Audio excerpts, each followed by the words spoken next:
சனிக்கிழமை நடந்த ஐபிஎல் மேட்சில் பஞ்சாப் மற்றும் டிசி ஒரு வரலாற்று சாதனை தான் படைச்சிருக்கு. பஞ்சாப் இதுவரை 200க்கு ப்ளஸ் 10 மேட்ச்சில் சேசிங் வின் ஆகிருக்கு. டிசி விளையாடிய முதல் இன்னிங்ஸில் 264 ரன்னு. அதில் கேகுல் ராகுல் ஒரு அற்புதமான இன்னிங்ஸ் ஆடினார். 152க்கு நாட் அவுட்டு. பட் அவருக்கு 2 கேட்ச் மிஸ் ஆயிடுச்சு.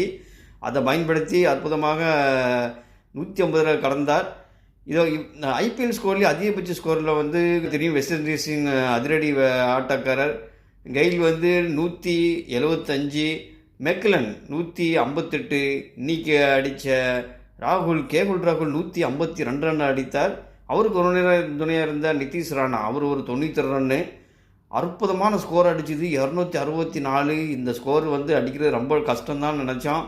ஆனால் பஞ்சாப் பயங்கரமான ஒரு ஃபார்மில் இருக்குது. அதுவும் இன்டர்நேஷ்னல் விளையாடாத பிளேயர் வச்சு அதிகமாக விளையாடுற ஒரு டீமுண்டா பஞ்சாப் தான் சொல்லணும். பஞ்சாப் அந்த அளவுக்கு கலக்கிட்டு வருது.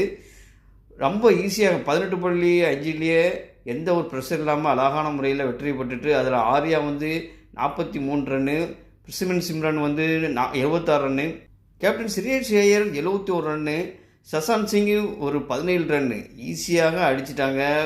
இந்த ஸ்கோரை ஒரு பெரிய ஒரு ஹிஸ்டாரிக் வெற்றி தான். தொடர்ந்து இந்த ஐபிஎல்லில் தொடர்ச்சியாக வெற்றி பெற்று வருது. இதில் எந்த ஒரு லாஸும் ஆகலை. ஒரே ஒரு போட்டி மட்டும் தான் ட்ரா ஆச்சு. ட்ரா மீன்ஸ் ஒவ்வொரு பாயிண்ட்டும் மழை அடித்ததுனால 7 மேட்ச் விளையாடி 13 பாயிண்ட்டு. எனக்கு என்னமோ தொடர்ச்சியாக வெற்றி பெற்று இந்த ஐபிஎல் சரித்திரத்திலே ஐபிஎல் வரலாற்றிலேயே ஒரு புதிய சாதனை படையக்கூடிய வாய்ப்பு இருக்குது பஞ்சாபுக்கு. எவ்வளோ பெரிய ஸ்கோர் அடித்தாலும் 300 அடித்தாலும் கூட இதை சேஸ் பண்ணிடுவாங்க போல இருக்குது. அந்தளவுக்கு பேட்டிங் பலமாக வச்சுருக்காங்க. ஐபிஎல் சம்மந்தப்பட்டதுக்கு என் சேனலை ஃபாலோ பண்ணுங்கள், சப்ஸ்கிரைப் பண்ணிக்கோங்க.